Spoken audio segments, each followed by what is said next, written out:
Hello, and thank you so much for joining us for this special Earth 8 report. I'm Neda Iranpour, and today we bring to you a story from the Marine Biodiversity and Conservation Masters Program at Scripps Institution of Oceanography. These students are examining the 30 by 30 initiative. It's a global effort to protect 30% of the world's oceans and land by the year 2030. They're evaluating our current progress towards these goals to envision what the future might hold for marine protected areas worldwide. Let's take a look. So my name is Jeremy Jackson. I'm an ecologist and geologist. My last full-time job was as a professor at the Scripps Institution of Oceanography. All my life as a kid, without any particular interest in what I do now, I just took the ocean for granted.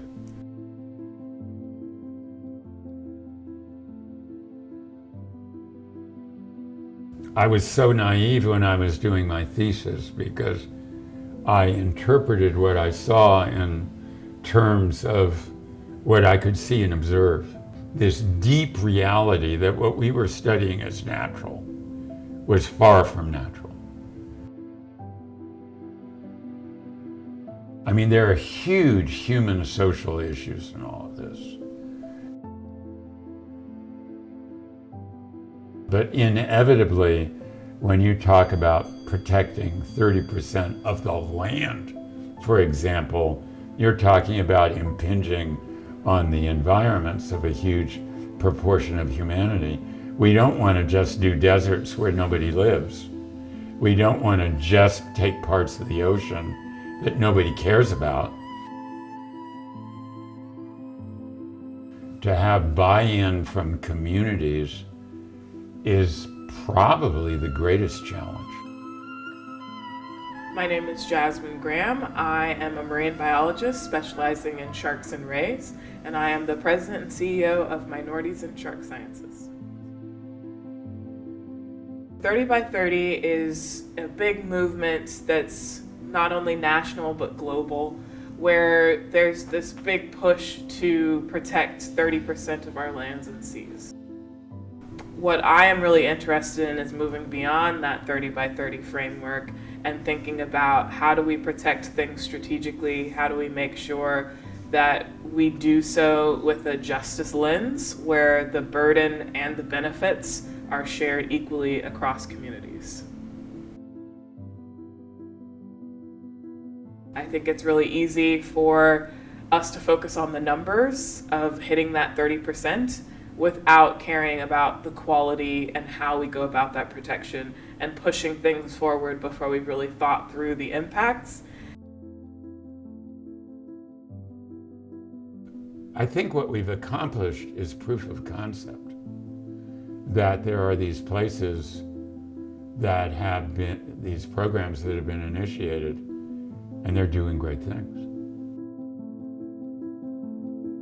Proof of concept is fundamental because the dark side of the force will always try to stall and buy time by saying, well, we don't really know that it works.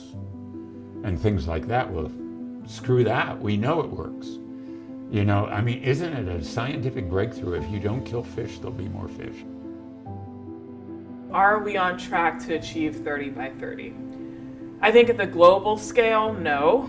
I think at the national scale, yes, but again, making sure that that quality is there. I think quantitatively, we can get there actually quite easily.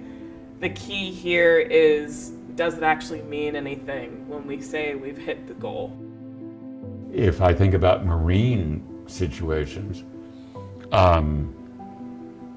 you know, the big challenge is to be able, the whole coastline is populated. If you're going to protect part of the coastline, you're going to have to deal with the people who live there and figure out how to do that. And I think that's where we're most behind. We've just decided to put all of these protected areas on the Pacific remote islands and all of our territories that don't actually get a voice. So they don't have representation in those decisions. And so I think that we need to think about how do we change the way that we've been moving forward and change our strategy. But when we think about what needs to be done, I believe it would be very helpful if we weren't all hung up with these dramatic changes that have occurred and the notion that we could somehow restore that, because I personally believe that we can't. But I very strongly believe that we can make an extraordinary difference. It's really hard to think about these things on this big global scale as you as an individual person, and that's fine. You don't need to change the world. You can get involved right where you are in your community. Every local area has some group that is working towards an issue that is really relevant to that area.